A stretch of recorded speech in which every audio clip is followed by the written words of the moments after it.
And we're back now with Mr. Hany Halim, who is the Egyptology lecturer and engineer, Egyptologist and tour guide and tourist guide, and he will tell us more about the discoveries that he has found and has managed to unearth concerning how the pyramids were built and the secrets that many people throughout the years were trying to know, and we'll know more from him about these secrets and how this miracle has happened. Actually, it's a miracle in all forms. So Mr. Hany Halim, thank you very much for joining us now. You're welcome. Thank you so much for coming. And we thought that no one knows how the pyramids were built, but Yes, you were able to solve the question. This is what is supposed to be known. No one knows how the pyramids were built.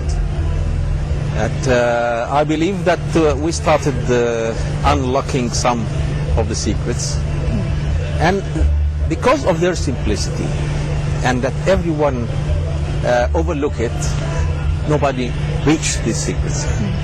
It's too simple to realize, you can say that. But you do have two theories. I have two theories, yes. But I will start today with my most recent theory.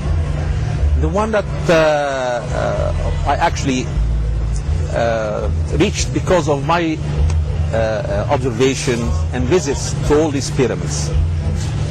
I started noticing some things that people don't notice.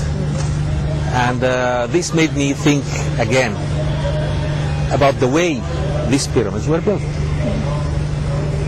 Everyone in the world believes that the pyramids were built just one horizontal layer after another one, after another one, after another one, to the top.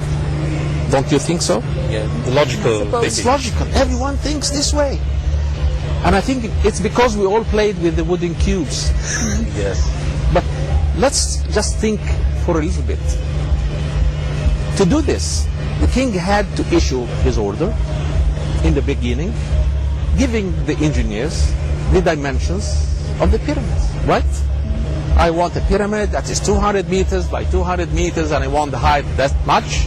Okay, go on to work. This is what we do today, and this is why people don't think in any other way. Okay, let's suppose that the king gave his order and the workers started. They started building the first layer, second layer, and then the king died. What would have happened? Work would stop, and then we would have had unfinished truncated pyramid, right? We don't have this. What we have in reality is we have 22 pyramids of kings, royals, all pyramids but different sizes. Some small, some bigger, and no one is like the other one. What can this tell? I started thinking in a different way. Like, if I go and watch people, watch children playing on the beach, and tell them to build a pyramid, what would they do? They start building a small pyramid, right? And then they try to make it bigger, enlarge the base, and make it higher. So always the pyramids grew from the inside out. Yes. So that makes sense, and that's natural. It's very logical and natural, because why do we start with dimensions that we don't know if we are going to finish this or not? Inshallah, we will continue. Huh? So we start with something, and we always have a pyramid ready.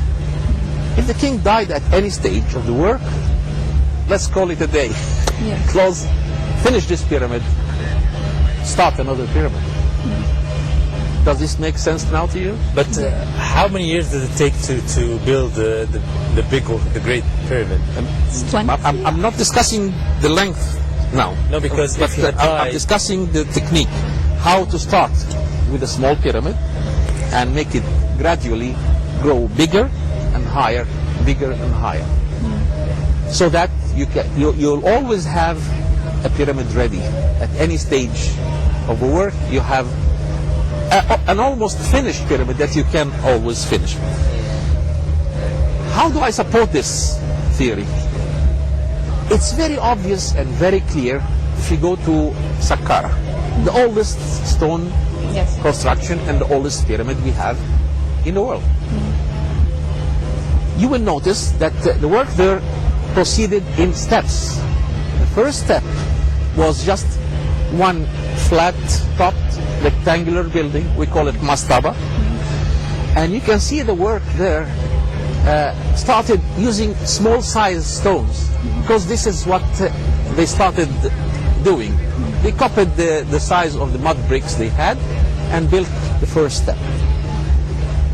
Presumably they needed to extend the work. That's why they added some length to the base, so they increased the base size and added 2 more steps. And again, they increased the base size. So we can easily, and anyone can see this if he just looks at the pyramid from the side we visited from. You see increments, 1, 2, 3.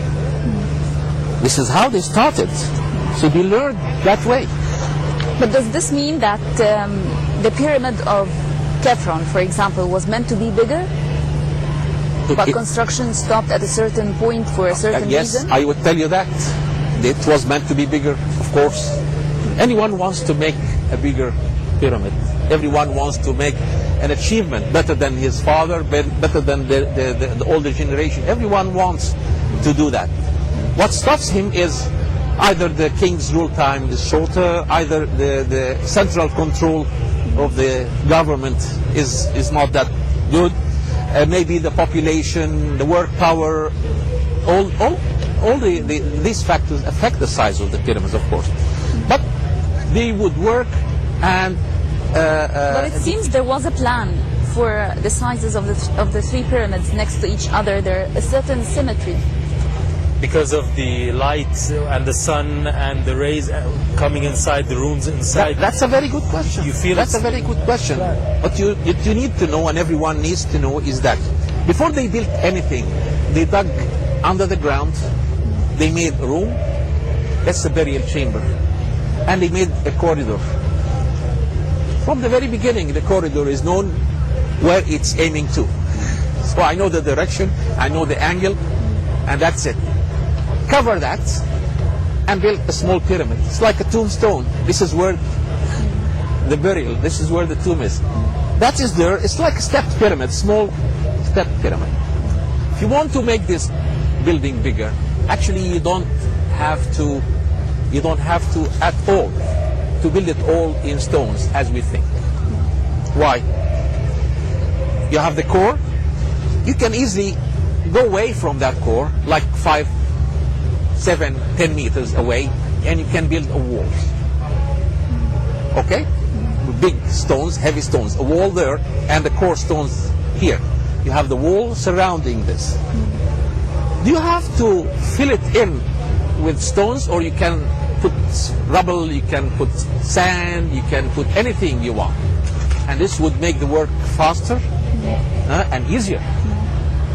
And actually, you can go today, tomorrow, to Saqqara. You go to the pyramid of Titi, and they are uncovering some parts of it. But my great surprise, it's there. You can see this. You can see walls. Wall here and wall there, and in between, just anything. So we don't have to think in the terms that this building is all built in stones. Why is the one in Saqqara or different pyramids are built in different ways than this? I feel, when I see it, I feel it's different.